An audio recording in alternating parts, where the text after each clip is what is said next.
Hello everyone. In your career, you will be performing different type of analysis. And even if you are not working in the CAE team and you are working for other team, still there will be some instances where you will have to interact with the CAE team.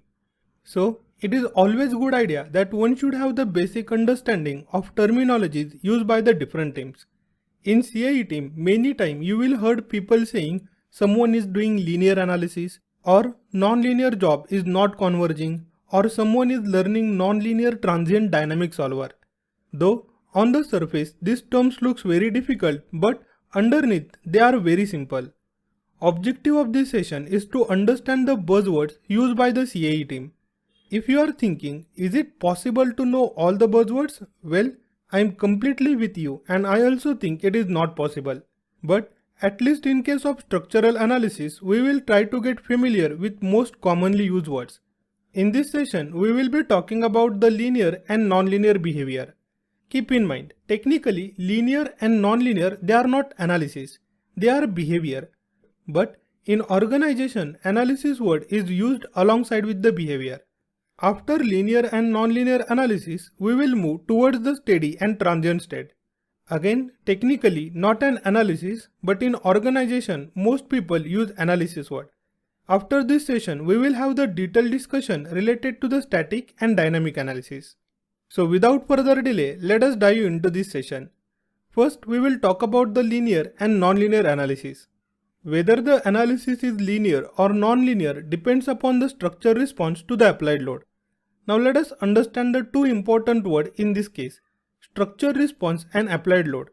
If we talk about the structural analysis, then response of the structure may be in the form of stress, strain, deformation. And if we talk about the thermal analysis, the response of the structure may be in the format of temperature distribution. So depending upon the analysis, the response is going to change. Similarly, if we talk about the applied load in structural sense, then applied load can be in the format of displacement, force, moment, velocity and acceleration. So analysis is linear or non-linear depending upon how the structure is responding to the applied load. If structure response is linear to the applied load, then analysis is known as an linear analysis. In engineering, at many instances you have used the relation such as force is directly proportional to displacement or stress is directly proportional to strain.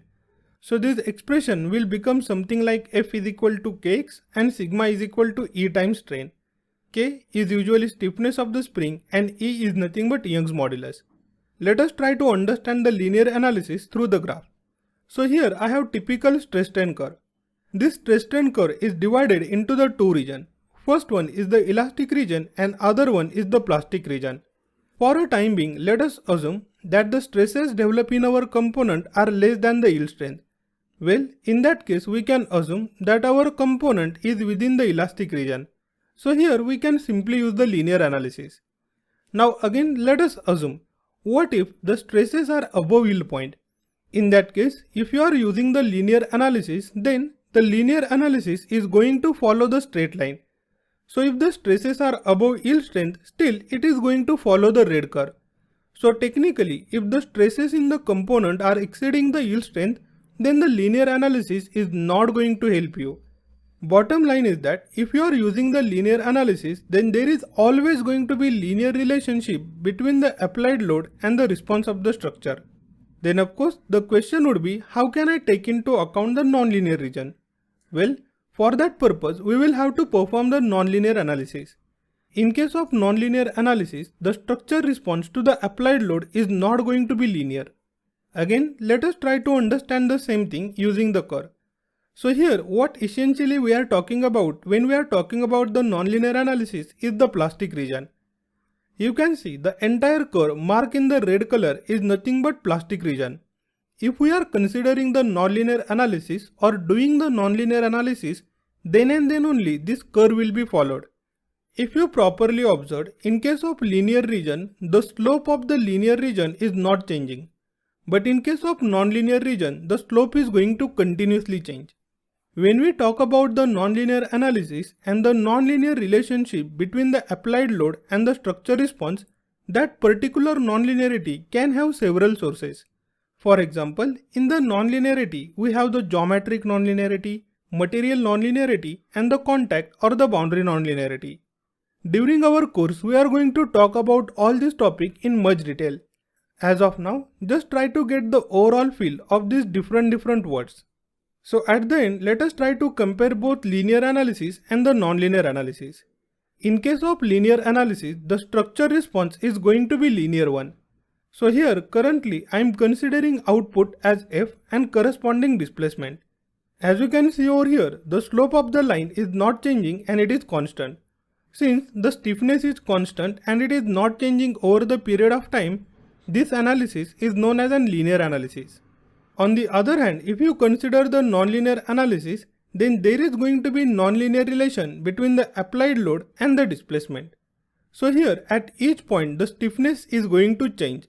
Over here the Kt is nothing but the tangent stiffness. And if we consider the nonlinear region, in case of nonlinear region, this slope is always going to change. So in order to accommodate these changes, we will have to perform the nonlinear analysis, which is computationally expensive. So I hope you got the little bit idea about the linear and nonlinear analysis. Now let us move our discussion to the steady state and the transient state. In general, nearly every process or the system has both steady state and the transient state. In most cases, the steady state establishes after the specific time. However, the transient state is essentially the time between the beginning of event and the steady state. Though the definition looks little bit complicated, but the concept is very simple. So let us try to understand this by the graph and the two typical events.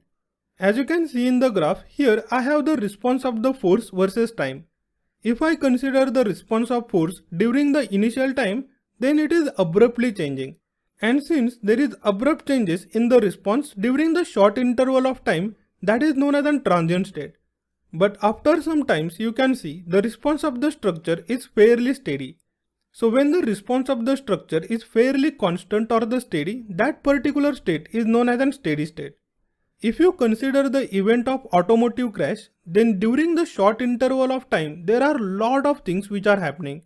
So in order to capture all these events, we will require the transient analysis. On the other hand, if you consider the denting analysis, where we are trying to push the door panel or the sheet metal panel, then our applied force itself is very gradual and the steady. So this particular analysis will come under the steady state analysis.